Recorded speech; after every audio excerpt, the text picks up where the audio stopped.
KENNETH has been called for Wednesday by the Lamidi Akpakpa faction. So let's take a step back and get the benefit of your legal background to understand the court's ruling, one from Abuja, the other from Benin. What is the difference? Because a lot of people are saying there are courts of coordinated jurisdiction. The one in Benin trumps the one in Abuja, or the one in Abuja trumps the one in Benin. You're a legal practitioner, so you have at least better understanding. What is the difference? First of all, it's an insult to common sense to be calling Lamidi Akpakpa's political gerrymandering, to be calling them a faction in Labour Party.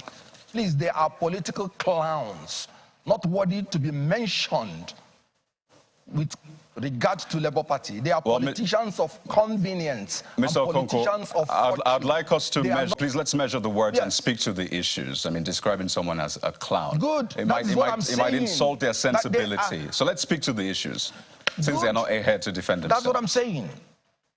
They are politicians of convenience and politicians of fortune. They are not politicians of conviction. They are not politicians of fortitude.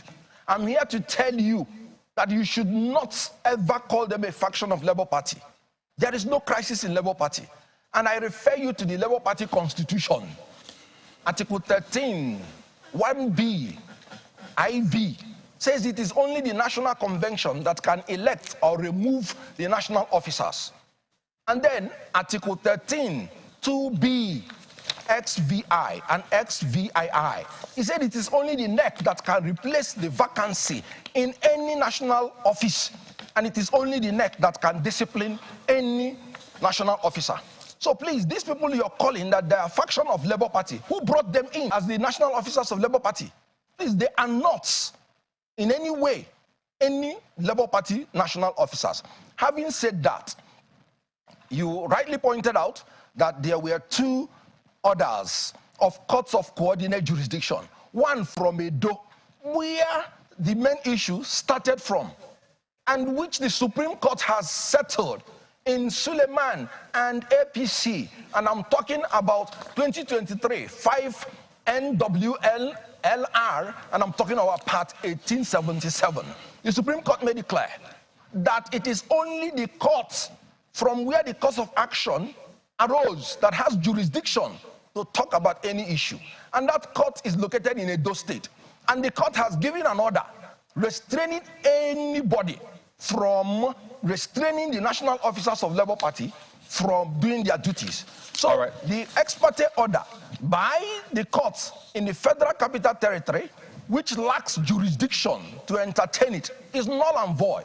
All right, Mr. OKONKWO, for the benefit of our viewers, let us show that court, the court ruling from Benin City first, and see who the court was speaking to and what the court asked for. If we could just pull that up, the court. So that's what the court said, the final ruling from the Benin City High Court, saying that I hereby make an order of interim injunction restraining the first and second defendants. By the way, the first and second defendants in this case, the Ward 3 chairman, that's Thompson Ehigwese and Lucky Shoaibu, essentially. Those are the first and second defendants, and those are the ones that the judge was speaking to. So it says, from submitting and or transmitting the purported notice of suspension signed by Ward 3 executive of Labour Party to the third defendant for deliberation. The third defendant is Labour Party. So when you say that the court in Benin restricts even the national officers, at what point or which part of this order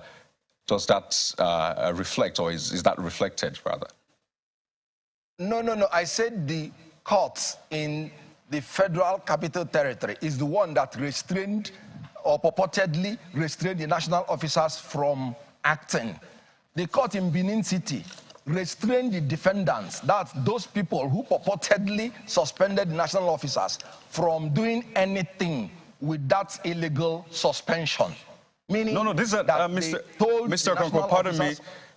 Please, let's go through the Abuja one now, just so we know, because the Abuja case does not refer to the ward at all.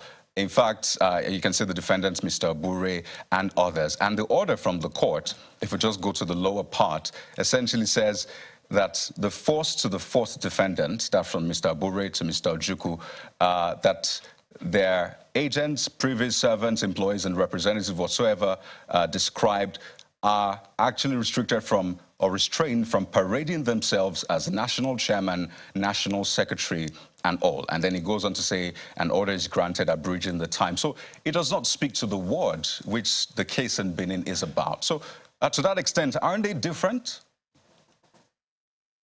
Good. That is why I'm telling you. That is why that order is flawed completely. Having read that order, what have you made out of that order? Nothing. The order is flawed. First of all, are you describing the order of a court as flawed? That's the order of a court. Oh, yes. Oh, yes. You have the right to criticize the ruling of a court. That ruling ought not to have been in the first place by the law. The law says it clearly. You cannot use ex parte order. You cannot use it to affect the interest of an adverse party that you have not heard from. What that order did, ex parte order is meant to be a shield to protect a claimant from irreparable damage that will occur to him before the other party is heard. You cannot use ex parte motion and ex parte order to affect the interest of another party that you have not heard from. That is against the Constitution, Section 36, Section 1, and Section 36, subsection 5. You cannot affect the rights of any Nigerian without first of all hearing from him. That is against natural justice, equity, and good conscience. Right, Mr. OKONKWO, as we wind down, the Supreme Court has already condemned. Right. So is that why Mr. Abure is remaining as the national chairman in disobedience of that court order? So he'll rather disobey the court order rather than go to court to withdraw that order? Oh, sorry. Mr. Abure and Labour Party is a law-abiding party, despite the fact that that order is completely flawed because it is an abuse of ex parte order. So the Labour Party, Abure, is restrained. He's not doing anything now. Pending the determination, the court is going to rule on jurisdiction. But the one from Benin City, isn't it an ex parte order as well? The one from Benin City is also an ex parte order. So what's different? No, like I said, you use the ex parte order to restrain people from doing damage to your rights. That is what Julius Abure did in the Benin High Court that has jurisdiction over it. But the Abuja High Court, they used ex parte order to behead a human being in Nigeria. A political party is a human being recognized by law. Well, Mr. Kenneth OKONKWO, an ex parte order. I mean, you're a legal practitioner, so I imagine that you, at least you hold the courts in high esteem.